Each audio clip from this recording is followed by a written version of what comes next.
ফিলিস্তিনে ইসরায়েলি আগ্রাসনের জবাব বিরতিহীনভাবে দিয়ে যাচ্ছে ইয়েমেন যোদ্ধারা। তারা যে শুধুমাত্র লোহিত সাগরেই তাণ্ডব চালিয়েছে তা কিন্তু নয়, প্রায় প্রতিদিনই ইসরায়েলের দিকে ছুটে যাচ্ছে সংগঠনের একের পর এক ব্যালিস্টিক মিসাইল আর ড্রোন। ইরানের পর ইসরায়েলকে মিসাইল আর ড্রোন দিয়ে ব্যতিব্যস্ত করে রেখেছে ইয়েমেন বাহিনী। বর্তমানে ইয়েমেন থেকে আসা মিসাইলের তাণ্ডবে দিশাহারা ইসরায়েলিরা। দিন নেই রাত নেই, ইসরায়েলের দিকে ছুটছে তাদের ব্যালিস্টিক মিসাইলের ঝাঁক।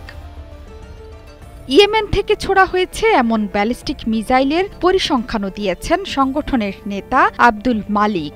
তিনি বলেছেন, মার্চের মাঝামাঝি থেকে ইসরায়েলে অন্তত ৩০৯টি ব্যালিস্টিক হাইপারসনিক মিসাইল এবং ড্রোন ছুড়েছে তার বাহিনী, যা সংগঠনের সামরিক অভিযানের দ্বিতীয় পর্যায়। তাদের পরিচালিত আল মাসিরাহ টিভিতে ইসলামিক নববর্ষ উপলক্ষে দেয়া ভাষণে এই বক্তব্য দেন সংগঠনের নেতা।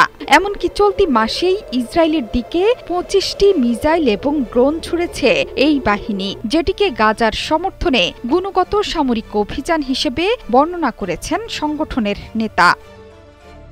ইসরায়েলের সাথে ইরানের যুদ্ধে তেহরানের সাহসী জবাবের প্রশংসা এবং অভিনন্দন জানিয়েছেন ইয়েমেনের নেতা। উত্তর ইয়েমেনের বেশিরভাগ অংশের নিয়ন্ত্রক এই সংগঠন ২০২৩ সালের নভেম্বর থেকে ফিলিস্তিনে ইসরায়েলি আগ্রাসন দমনে তেল আবিবকে ড্রোন মিসাইল দিয়ে লক্ষ্যবস্তুতে পরিণত করে রেখেছে তারা। শুধু তাই নয়, লোহিত সাগরেও সক্রিয় এই যোদ্ধারা। বর্তমানে ইসরায়েল সংশ্লিষ্ট সামুদ্রিক জাহাজ চলাচলে বাধা দিচ্ছে তারা। ইয়েমেনের যোদ্ধাদের আঘাত থেকে ইসরায়েলকে বাঁচাতে চলতি বছর সংগঠনের বিভিন্ন লক্ষ্যবস্তুতে আঘাত হানে যুক্তরাষ্ট্র, কিন্তু তাদের শক্তির কাছে যেন কিছুই নয় যুক্তরাষ্ট্রের কোটি কোটি ডলারের সমরাস্ত্র। লোহিত সাগরে ইয়েমেন যোদ্ধাদের তাণ্ডবে এক পর্যায়ে যুদ্ধবিরতিতে যেতে বাধ্য হয় ওয়াশিংটন। বিশেষজ্ঞরা ইয়েমেন বাহিনীর সমরাস্ত্রের কার্যকারিতা দেখে রীতিমতো চমকে উঠেছেন। তাদের যুদ্ধাস্ত্রের বেশ উন্নতি হয়েছে বলে মনে করছেন তারা। সংগঠনের হাতে আছে ক্রুজ এবং ব্যালিস্টিক মিসাইল, ড্রোন, চালকবিহীন জাহাজও। এছাড়া শুরুর দিকে হামলায় দেখা যায় সংগঠনটি ছোট ছোট নৌকা বা হেলিকপ্টার নিয়ে বড় জাহাজে উঠে পড়ত। সেটিও এই যুদ্ধ কৌশলের অংশ।